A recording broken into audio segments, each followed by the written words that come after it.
సాధారణంగా మనం ఏకాగ్రత అంటే ఏదో ఒక విషయం మీద దృష్టి పెట్టడం అనుకుంటాం. కానీ వివేకానందుడి దృష్టిలో ఏకాగ్రత అంటే సర్వశక్తులను ఒకే బిందువు వద్ద కేంద్రీకరించడం. ఒక భూతద్దం సూర్యకిరణాలను ఒకే చోట కేంద్రీకరించినప్పుడు అక్కడ నిప్పు ఎలా పుడుతుందో, మనిషి తన ఆలోచనలన్నింటినీ ఒకే లక్ష్యం మీద నిలిపినప్పుడు అసాధ్యమైనది ఏదీ ఉండదు. చదువుతున్నా, పని చేస్తున్నా అక్షర పనిగా మారిపోవాలి. బాహ్య ప్రపంచం మీకు వినిపించకూడదు, కనిపించకూడదు. అదే అసలైన ఏకాగ్రత. అదే మీ మెదడులోని అనంతమైన శక్తులను మేల్కొల్పుతుంది. చాలా మంది తమ కష్టాలకు కారణం గ్రహాలని, ఇతరులని అనుకుంటారు. కాని వివేకానందుడు నీవే నీ తలరాతను రాసుకునే కలం అని చెప్పారు. బలహీనుడిని అని అనుకుంటే నువ్వు బలహీనుడివి అవుతావు. నేను శక్తివంతుడిని అని నమ్మితే నువ్వు అజేయుడవవుతావు. బలమనేది బయట ఎక్కడో లేదు, అది నీ ఆత్మలోనే ఉంది.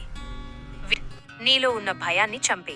నువ్వు ఏ పని చేయాలన్నా మొదట నేను చేయగలను అనే ఆత్మవిశ్వాసాన్ని నీ రక్తంలో నింపుకో. నీ ఆలోచనలే నీ భవిష్యత్తును నిర్మిస్తాయి. కాబట్టి గొప్పగా ఆలోచించు, గొప్పగా జీవించు. అర్థం: విస్తరించడమే జీవం. Unselfishness is life. మనం కేవలం మన కోసం బతికినప్పుడు మన శక్తి పరిమితంగా ఉంటుంది. కానీ ఇతరుల కోసం, ఒక గొప్ప ఆశయం కోసం బతికినప్పుడు మనలో విశ్వశక్తి ప్రవహిస్తుంది. స్వార్థం అనేది మనిషిని కుంచుకుపోయేలా చేస్తుంది. కంట్రాక్షన్. నిస్వార్థం మనిషిని అనంతంగా విస్తరిస్తుంది. ఎక్స్పాన్షన్. సముద్రం వైపు ప్రవహించే నదికి ఉండే వేగం ఒక చిన్న గుంటలో ఉండే నీటికి ఉండదు.